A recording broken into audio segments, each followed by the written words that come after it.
Chapter 14, comprising a brief description of the company of the Peacock assembled, and a tale told by a bagman. It is pleasant to turn from contemplating the strife and turmoil of political existence to the peaceful repose of private life. Although in reality no great partisan of either side, Mr. Pickwick was sufficiently fired with Mr. Pott's enthusiasm to apply his whole time and attention to the proceedings, of which the last chapter affords a description compiled from his own memoranda. Nor while he was thus occupied was Mr. Winkle idle, his whole time being devoted to pleasant walks and short country excursions with Mrs. Pott, who never failed, when such an opportunity presented itself, to seek some relief from the tedious monotony she so constantly complained of. The two gentlemen being thus completely domesticated in the editor's house, Mr. Tupman and Mr. Snodgrass were in a great measure cast upon their own resources. Taking but little interest in public affairs, they beguiled their time chiefly with such amusements as the Peacock afforded, which were limited to a bagatelle board in the first floor and a sequestered skittle ground in the backyard. In the science and nicety of both these recreations, which are far more abstruse than ordinary men suppose, they were gradually initiated by Mr. Weller, who possessed a perfect knowledge of such pastimes. Thus, notwithstanding that they were in a great measure deprived of the comfort and advantage of Mr. Pickwick's society, they were still enabled to beguile the time and to prevent its hanging heavily on their hands. It was in the evening, however, that the Peacock presented attractions which enabled the two friends to resist even the invitations of the gifted, though prosy, Pott. It was in the evening that the commercial room was filled with the social circle, whose characters and manners it was the delight of Mr. Tupman to observe, whose sayings and doings it was the habit of Mr. Snodgrass to write down. Most people know what sort of places commercial rooms usually are. That of the Peacock differed in no material respect from the generality of such apartments. That is to say, it was a large, bare-looking room, with the furniture of which had no doubt been better when it was newer, with a spacious table in the center and a variety of smaller dittos in the corners, an extensive assortment of variously shaped chairs, and an old Turkey carpet, bearing about the same relative proportion to the size of the room as a lady's pocket handkerchief might to the floor of a watchbox. The walls were garnished with one or two large maps, and several weather-beaten rough greatcoats, with complicated capes, dangled from a long row of pegs in one corner. The mantel-shelf was ornamented with a wooden inkstand, containing one stump of a pen and half a wafer, a road book and directory, a county history minus the cover, and the mortal remains of a trout in a glass coffin. The atmosphere was redolent of tobacco smoke, the fumes of which had communicated a rather dingy hue to the whole room, and more especially to the dusty red curtains which shaded the windows. On the sideboard a variety of miscellaneous articles were huddled together, the most conspicuous of which were some very cloudy fish sauce cruets, a couple of driving boxes, 2 or 3 whips, and as many traveling shawls, a tray of knives and forks, and the mustard. Here it was that Mr. Tupman and Mr. Snodgrass were seated on the evening after the conclusion of the election, with several other temporary inmates of the house, smoking and drinking. "Well, gents," said a stout hale personage of about 40 with only one eye, a very bright black eye, which twinkled with a roguish expression of fun and good humor. "Our noble selves, gents. I always propose that toast to the company and drink merry to myself. Mary." "Get along with you, you wretch," said the handmaiden, obviously not ill-pleased with the compliment, however. "Don't go away, Mary," said the black-eyed man. "Let me alone, imperence," said the young lady. "Never mind," said the one-eyed man, calling after the girl as she left the room. "I'll step out by and by, Mary. Keep your spirits up, dear." Here he went through the not very difficult process of winking upon the company with his solitary eye, to the enthusiastic delight of an elderly personage with a dirty face and a clay pipe. "Rum creeters is women," said the dirty-faced man after a pause. "Ah, no mistake about that," said a very red-faced man behind a cigar. After this little bit of philosophy, there was another pause. "There's rummer things than women in this world, though, mind you," said the man with the black eye, slowly filling a large Dutch pipe with a most capacious bowl. "Are you married?" inquired the dirty-faced man. "Can't say I am."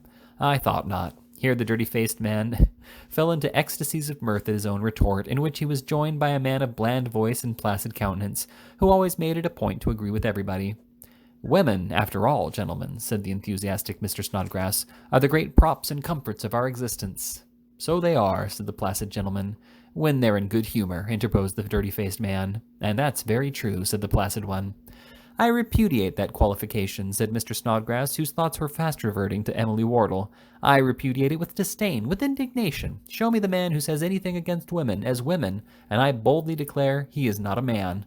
And Mr. Snodgrass took his cigar from his mouth and struck the table violently with his clenched fist. That's good sound argument, said the placid man. Containing a position which I deny, interrupted he of the dirty countenance. And there's certainly a very great deal of truth in what you observe, too, said the placid gentleman. Your health, sir, said the bagman with a lonely eye, bestowing an approving nod on Mr. Snodgrass. Mr. Snodgrass acknowledged the compliment. I always like to hear a good argument, continued the bagman, a sharp one like this. It's very improving, but this little argument about women brought to my mind a story I have heard an old uncle of mine tell, the recollection of which just now made me say there were rummer things than women to be met with, sometimes. I should like to hear that same story, said the red-faced man with the cigar. Should you? Was the only reply of the bagman, who continued to smoke with great vehemence. So should I, said Mr. Tupman, speaking for the first time. He was always anxious to increase his stock of experience. Should you? Well, then, I'll tell it. Nah, I won't. I would know you won't believe it, said the man with the roguish eye, making that organ look more roguish than ever. If you say it's true, of course I shall, said Mr. Tupman.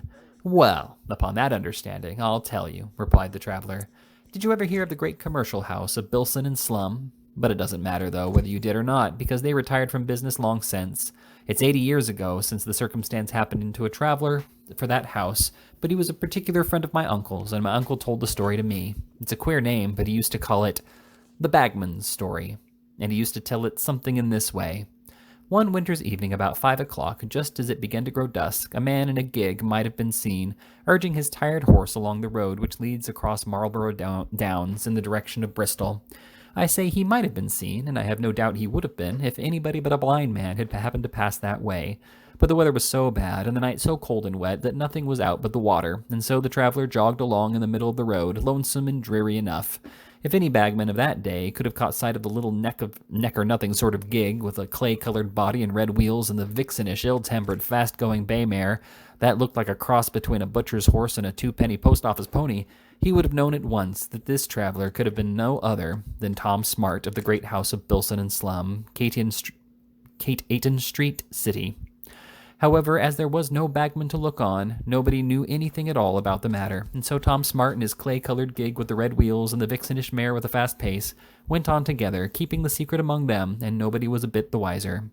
There are many pleasanter places, even in this dreary world, than Marlborough Downs when it blows hard, and if you throw in beside a gloomy winter's evening, a miry and sloppy road, and the pelting fall of heavy rain, and try the effect by way of experiment in your own proper person, you will experience the full force of this observation. The wind blew, not up the road or down it, though that's bad enough, but sheer across it, sending the rain slanting down like the lines they used to rule in the copybooks at school to make the boys slope well. For a moment it would die away, and the traveler would begin to delude himself into the belief that, exhausted with its previous fury, it had quietly laid itself down to rest, when, whoo! He could hear it growling and whistling in the distance, and on it would come, rushing over the hilltops and sweeping along the plain, gathering sound and strength as it drew nearer, until it dashed with a heavy gust against horse and man, driving the sharp rain into their ears and its cold damp breath into their very bones, and past them it would scour, far, far away, with a stunning roar, as if in ridicule of their weakness and triumphant in the consciousness of its own strength and power. The bay mare splashed away, through the mud and water with drooping ears, now and then tossing her head as if to express her disgust at this very ungentlemanly behavior of the elements, but keeping a good pace notwithstanding, until a gust of wind, more furious than any that had yet assailed them, caused her to stop suddenly and plant her 4 feet firmly against the ground, to prevent her being blown over.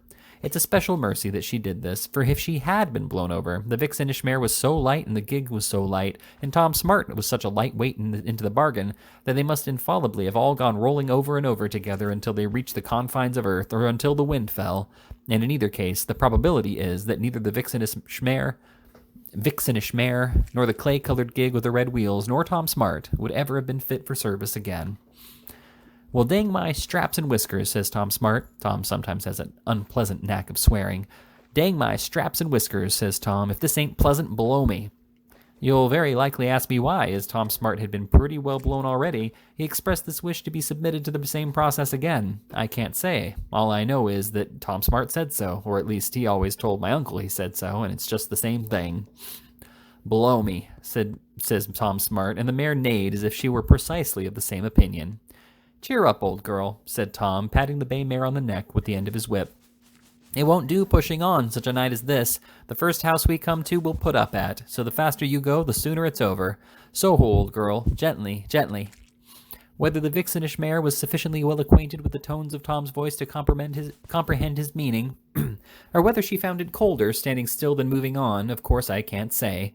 But I can say that Tom had no sooner finished speaking than she pricked up her ears and started forward at a speed which made the clay-colored gig rattle until you would have supposed every one of the red spokes were going to fly out on the turf of Marlborough Downs. And even Tom, whip as he was, couldn't stop or check her pace until she drew up of her own accord before a roadside inn on the right-hand side of the way, about half a quarter of a mile near from the end of the downs. Tom cast a hasty glance at the upper part of the house as he threw the reins to the hostler and stuck the whip in the box. It was a strange old place, built of a kind of shingle, inlaid, as it were, with crossbeams, with gable-topped windows projecting completely over the pathway, and a low door with a dark porch, and a couple of steep steps leading down into the house, instead of the modern fashion of half a dozen shallow ones leading up to it. It was a comfortable-looking place, though, for there was a strong, cheerful light in the bar window, which shed a bright ray across the road and even lighted up the hedge on the other side, and there was a red flickering light in the opposite window, one moment but faintly discernible, and the next gleaming strongly through the drawn curtains, which intimated that a rousing fire was blazing within. Marking these little evidences with the eye of an experienced traveler, Tom dismounted with as much agility as his half-frozen limbs would permit and entered the house. In less than 5 minutes' time, Tom was ensconced in the room opposite the bar, the very room where he had imagined the fire blazing, before a substantial, matter-of-fact roaring fire, composed of something short of a bushel of coals, and wood enough to make half a dozen decent gooseberry bushes, piled halfway up the chimney, and roaring and crackling with a sound that of itself would have warmed the heart of any reasonable man. This was comfortable, but this was not all, for a smartly dressed girl with a bright eye and a neat ankle was laying a very clean white cloth on the table, and as Tom sat with his slippered feet on the fender and his back to the open door, he saw a charming prospect of the bar reflected in the glass over the chimney-piece, with delightful rows of green bottles and gold labels, together with jars of pickles and preserves and cheeses and boiled hams and rounds of beef, arranged on shelves in the most tempting and delicious array. Well, this was comfortable too, but even this was not all, for in the bar, seated at tea at the nicest possible little table, drawn close up before the brightest possible little fire, was a buxom widow of somewhere about 48 or thereabouts, with a face as comfortable as the bar, who was evidently the landlady of the house and the supreme ruler over all these agreeable possessions. There was only one drawback to the beauty of the whole picture, and that was a tall man, a very tall man, in a brown coat and bright basket buttons, and black whiskers and wavy black hair, who was seated at tea with the widow, and who it required no great penetration to discover was in a fair way of persuading her to be a widow no longer, but to confer upon him the privilege of sitting down in that bar for and during the whole remainder of the term of his natural life. Tom Smart was by no means of an irritable or envious disposition, but somehow or other the tall man with the brown coat and the bright basket buttons did rouse what little gall he had in his composition, and did make him feel extremely indignant, the more especially as he could now and then observe from his seat before the glass certain little affectionate familiarities passing between the tall man and the widow, which sufficiently denoted that the tall man was as high in favor as he was in size. Tom was fond of hot punch. I may venture to say he was very fond of hot punch, and after he had seen the vixenish mare well fed and well littered down, and had eaten every bit of the nice little hot dinner which the widow tossed up for him with her own hands, he just ordered a tumbler of it by way of experiment. Now, if there was one thing in the whole range of domestic art which the widow could manufacture better than another, it was this identical article, and the first tumbler was adapted to Tom Smart's taste with such peculiar nicety that he ordered a second with the least possible delay. Hot punch is a pleasant thing, gentlemen, an extremely pleasant thing under any circumstances, but in that snug old parlor, before the roaring fire, with the wind blowing outside till every timber in the old house creaked again, Tom Smart found it perfectly delightful. He ordered another tumbler, and then another. I am not quite certain whether he didn't order another one after that, but the more he drank of the hot punch, the more he thought of the tall man. "Confound his impudence," said Tom to himself. "What business has he in that snug bar? Such an ugly villain, too," said Tom. "If the widow had any taste, she might surely pick up some better fellow than that." Here Tom's eye wandered from the glass on the chimney-piece to the glass on the table, and as he felt himself becoming gradually sentimental, he emptied the fourth tumbler of punch and ordered a fifth. Tom Smart, gentlemen, had always been very much attached to the public line. It had been long his ambition to stand in a bar of his own in a green coat, knee cords, and tops. He had a great notion of taking the chair at convivial dinners, and he had often thought how well he could preside in a room of his own in the talking way, and what a capital example he could set to his customers in the drinking department. All these things passed rapidly through Tom's mind as he sat drinking the hot punch by the roaring fire, and he felt very justly and properly indignant that the tall man should be in a fair way of keeping such an excellent house, while he, Tom Smart, was as far off from it as ever. So after deliberating over the 2 last tumblers whether he hadn't a perfect right to pick a quarrel with the tall man for having contrived to get into the good graces of the buxom widow, Tom Smart at last arrived at the satisfactory conclusion that he was a very ill-used and persecuted individual, and had better go to bed. Up a wide and ancient staircase the smart girl preceded Tom, shading the chamber candle with her hand to protect it from the currents of air, which in such a rambling old place might have found plenty of room to disport themselves in without blowing the candle out, but which did blow it out nevertheless, thus affording Tom's enemies an opportunity of asserting that it was he, and not the wind, who extinguished the candle, and that while he pretended to be blowing it alight again, he was in fact kissing the girl. Be this as it may, another light was obtained, and Tom was conducted through a maze of rooms and a labyrinth of passages to the apartment which had been prepared for his reception, where the girl bade him good night and left him alone. It was a good large room with big closets and a bed which might have served for a whole boarding school, to say nothing of a couple of oaken presses that would have held the baggage of a small army. But what struck Tom's fancy most was a strange, grim-looking, high-backed chair, carved in the most fantastic manner, with a flowered damask cushion, and the round knobs at the bottom of the legs carefully tied up in red cloth, as if it had got the gout in its toes. Of any other queer chair, Tom would only have thought it was a queer chair, and there would have been an end of the matter.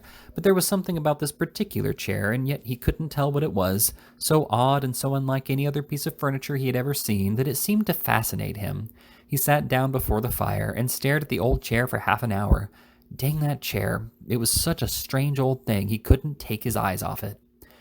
"Well," said Tom, slowly undressing himself and staring at the old chair all the while, which stood with a mysterious aspect by the bedside, "I never saw such a rum concern as that in my days. Very odd," said Tom, who had got rather sage with the hot punch. "Very odd."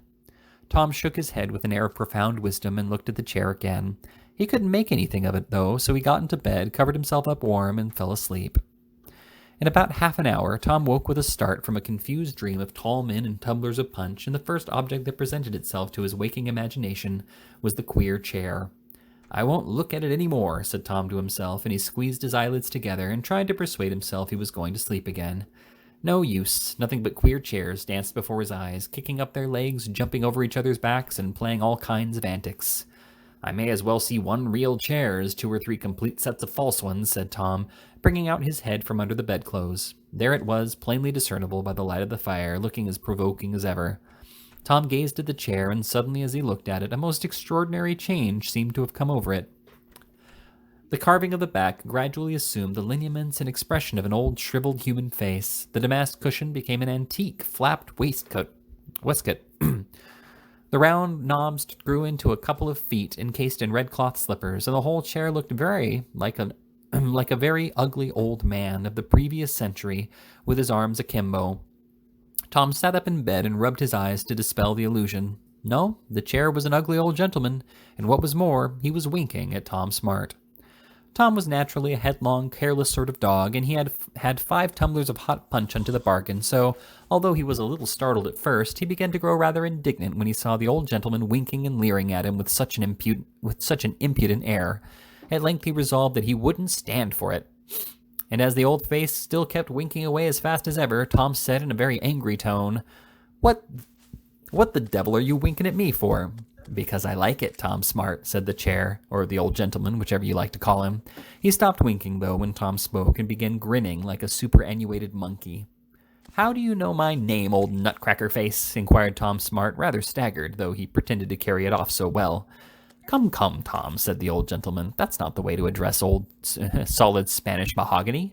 Dang, you couldn't treat me with less respect if I was veneered."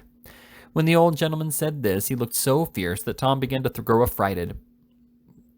"I didn't mean to treat you with any disrespect, sir," said Tom in a much humbler tone than when he had spoken in at first. Well, said the old fellow, perhaps not. Tom, sir, I know everything about you, Tom. Everything. You're very poor, Tom." "I certainly am," said Tom Smart, "but how came you to know that?" "Never mind that," said the old gentleman. "You're much too fond of punch, Tom." Tom Smart was just on the point of protesting that he hadn't tasted a drop since his last birthday, but when his eye encountered that of the old gentleman, he looked so knowing that Tom blushed and was silent. "Tom," said the old gentleman, "the widow's a fine woman, remarkably fine woman, eh, Tom?" Here the old fellow screwed up his eyes, cocked up one of his wasted little legs, and looked altogether so unpleasantly amorous that Tom was quite disgusted with the levity of his behavior, at his time of life, too. "I am her guardian, Tom," said the old gentleman. "Are you?" inquired Tom Smart.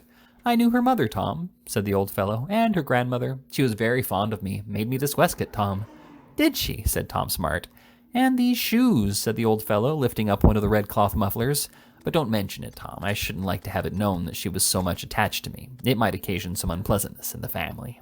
When the old rascal said this, he looked so extremely impertinent that, as Tom Smart afterwards declared, he could have sat upon him without remorse.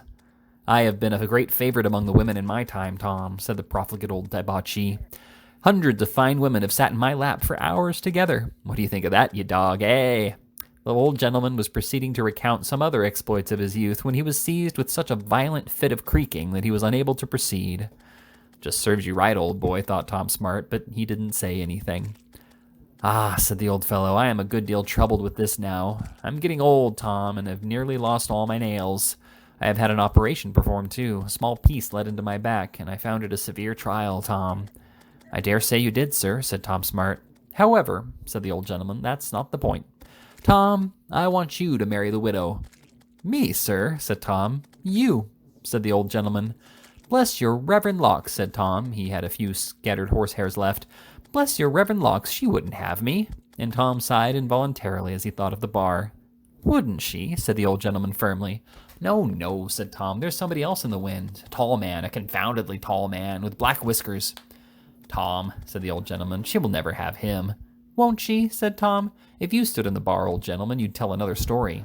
"Pooh-pooh," said the old gentleman. "I know all about that." "About what?" said Tom.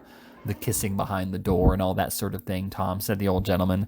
And here he gave another impudent look, which made Tom very wroth, because, as you all know, gentlemen, to hear an old fellow who ought to know better talking about these things is very unpleasant, nothing more so.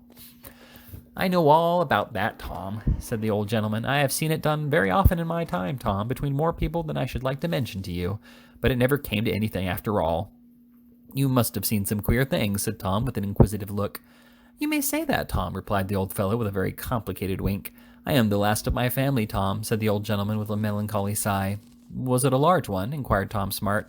"There were 12 of us, Tom," said the old gentleman. "Fine, straight-backed, handsome fellows as you'd wish to see. None of your modern abortions, all with arms and with a degree of polish, though I say it that should not, which it would have done your heart good to behold." "And what's become of the others, sir?" asked Tom Smart. The old gentleman applied his elbow to his eye as he replied, "Gone, Tom, gone. We had hard service, Tom, and they hadn't all my constitution. They got rheumatic about the legs and arms and went into kitchens and other hospitals, and one of 'em, with long service and hard usage, positively lost his senses. He got so crazy that he was obliged to be burnt. Shocking thing, that, Tom." "Dreadful," said Tom Smart. The old fellow paused for a few minutes, apparently struggling with his feelings of emotion, and then said, "However, Tom, I am wandering from the point. This tall man, Tom, is a rascally adventurer. This tall man, Tom, is a rascally adventurer. The moment he married the widow, he would sell off all the furniture and run away. What would be the consequence? She would be deserted and reduced to ruin, and I should catch my death of cold in some broker's shop." "Yes, but don't interrupt me," said the old gentleman. "Of you, Tom, I entertain a very different opinion, for I well know that if you once settled yourself in a public house, you would never leave it, as long as there was anything to drink within its walls." "I am very much obliged to you for your good opinion, sir," said Tom Smart. "Therefore," resumed the old gentleman in a dictatorial tone, "you shall have her, and he shall not." "What is to prevent it?" said Tom Smart eagerly. "This disclosure," replied the old gentleman. "He is already married." "How can I prove it?" said Tom, starting half out of bed. The old gentleman untucked his arm from his side, and having pointed to one of the oaken presses, immediately replaced it in its old position. "He little thinks," said the old gentleman, "that in the right-hand pocket of a pair of trousers in that press he has left a letter, entreating him to return to his disconsolate wife with 6, mark me, Tom, 6 babes, and all of them small ones." As the old gentleman solemnly uttered these words, his features grew less and less distinct, and his figure more shadowy. A film came over Tom Smart's eyes. The old man seemed gradually blending into the chair, the damask waistcoat to resolve into a cushion, the red slippers to shrink into little red cloth bags. The light faded gently away, and Tom Smart fell back on his pillow and dropped asleep. Morning aroused Tom from the lethargic slumber into which he had fallen on the disappearance of the old man. He sat up in bed and for some minutes vainly endeavored to recall the events of the preceding night. Suddenly they rushed upon him. He looked at the chair. It was a fantastic and grim-looking piece of furniture, certainly, but it must have been a remarkably ingenious and lively imagination that could have discovered any resemblance between it and the old man. "How are you, old boy?" said Tom. He was bolder in the daylight. Most men are. The chair remained motionless and spoke not a word. "Miserable morning," said Tom. No, the chair would not be drawn into conversation. "Which press did you point to? You can tell me that," said Tom. "Devil a word, gentlemen," the chair would say. "It's not much trouble to open it anyhow," said Tom, getting out of bed very deliberately. He walked up to one of the presses. The key was in the lock. He turned it and opened the door. There was a pair of trousers there. He put his hand into the pocket and drew forth the identical letter the old gentleman had described. "Queer sort of thing, this," said Tom Smart, looking first at the chair and then at the press and then at the letter and then at the chair again. "Very queer," said Tom, but as there was nothing in either, to lessen the queerness, he thought he might as well dress himself and settle the tall man's business at once, just to put him out of his misery. Tom surveyed the rooms he passed through on his way downstairs with the scrutinizing eye of a landlord, thinking it not impossible that before long they and their contents would be his property. The tall man was standing in the snug little bar with his hands behind him, quite at home. He grinned vacantly at Tom. A casual observer might have supposed he did it only to show his white teeth. But Tom Smart thought that a consciousness of triumph was passing through the place where the tall man's mind would have been, if he had had any. Tom laughed in his face and summoned the landlady. "Good morning, ma'am," said Tom Smart, closing the door of the little parlor as the widow entered. "Good morning, sir," said the widow. "What will you take for breakfast, sir?" Tom was thinking how he should open the case, so he made no answer. "That's a very nice ham," said the widow, "and a beautiful cold larded fowl. Shall I send him in, sir?" These words roused Tom from his reflections. His admiration of the widow increased as she spoke. Thoughtful creature, comfortable provider. "Who is that gentleman in the bar, ma'am?" inquired Tom. "His name is Jenkins, sir," said the widow, slightly blushing. "He's a tall man," said Tom. "He's a very fine man, sir," replied the widow, "and a very nice gentleman." "Ah," said Tom. "Is there anything more you want, sir?" inquired the widow, rather puzzled by Tom's manner. "Why, yes," said Tom.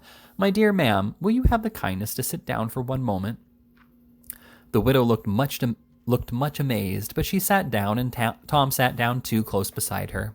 "I don't know how it happened, gentlemen. Indeed, my uncle used to tell me that Tom Smart said he didn't know how it happened either, but somehow or other the palm of Tom's hand fell upon the back of the widow's hand and remained there while he spoke. "My dear ma'am," said Tom Smart, he had always a great notion of committing the amiable. "My dear ma'am, you deserve a very excellent husband. You do indeed."